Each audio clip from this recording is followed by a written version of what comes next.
복음에는 하나님의 능력이 있습니다. 나 같은 사람도 천국으로 옮겨놓을 만한 하나님의 능력이 있는 것이 복음의 내용입니다. 복음에는 모든 자를 구원하시는 하나님의 능력이 있습니다.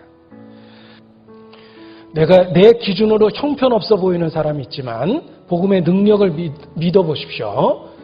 그 형편없는 사람도 복음은 변화시킬 겁니다. 오래전 나를 변화시켰던 것처럼. 오래전 이야기입니다. 전도 집회 때 제가 뒤에 앉아 있었는데 강사 목사님 말씀하고 계셨습니다. 누가 제 앞에 앉았습니다.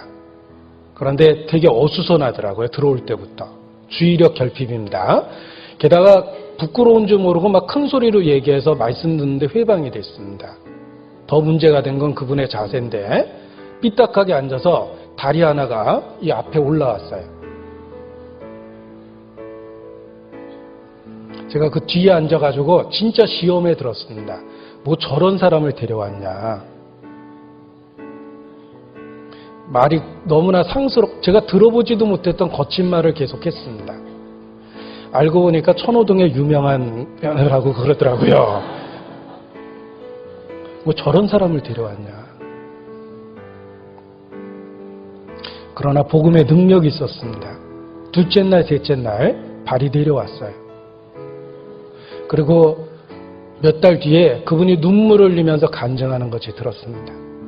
자기 머리 털라고 처음으로 일해서 월급 받았다고 몇 푼 안 되지만 다른 사람 괴롭히고 번 돈은 많았지만 자기 일해서 번 돈은 처음이라고 눈물로 간증하는 것도 들었습니다. 그게 복음의 능력입니다. 어떤 분은 복음 듣는 날 술 먹고 왔습니다. 기본이 안 됐다고 화가 났어요. 어떻게 복음 듣는데 술 먹고 오냐. 그런데 중요한 건 술 먹었는데도 왔다는 게 중요한 거예요. 그분은 정말 말씀을 듣고 싶어 했는데 늘 먹었던 것처럼 그냥 술을 먹은 거예요. 술 먹고 복음 들었던 그분이 구원받고 변화받는 것도 봤습니다. 그것이 복음의 능력이에요. 정말 기본이 안 됐죠? 예수님의 십자가의 죽으심을 술 먹고 들었거든요. 그러나 복음은 정말 능력이 있었어요. 그 기본이 안 된 분의 마음과 생각을 바꾸는 겁니다. 어떤 분은 우리 교회에 대한 편견을 갖고 말씀을 들으면서 적개심을 갖고 분노를 갖고 노려보면서 말씀 들어본 분도 계십니다. 우리 교회를 별 희한한 이상한 교회라고 본 거예요. 그러나 노려보면서 적개심을 갖고 말씀을 들었던 사람도 어느 날 눈물로 간증하는 거 봤습니다. 그것이 복음의 능력입니다. 우리가 그 복음의 능력을 우리 자신이 체험했고 교회 생활 중에 수시로 목격했기 때문에 복음을 부끄러워해서는 안 됩니다. 어떤 사람이든지 복음을 전하면 변화될 거라는 소망을 가져야 됩니다. 자, 바울은 복음을 전하는 열정을 어떻게 표현했냐면 14절입니다. 헬라인이나 야만이나 지혜 있는 자나 어리석은 자에게 다 내가 빚진 자라. 복음을 전하는 열정을 빚진 자라는 마음으로 가진 거예요. 복음의 빚진 자라고 그렇게 고백하고 있습니다. 빚을 지면 갚아야 되죠. 금전적인 것만 이야기하는 것이 아닙니다. 도덕적으로도 갚아야 될 의무가 있다. 이걸 빚진 자라고 표현한 거예요. 바울은 복음을 전하겠다는 열정을 빚진 자라고 표현한 겁니다. 우리는 복음의 빚진 자입니다.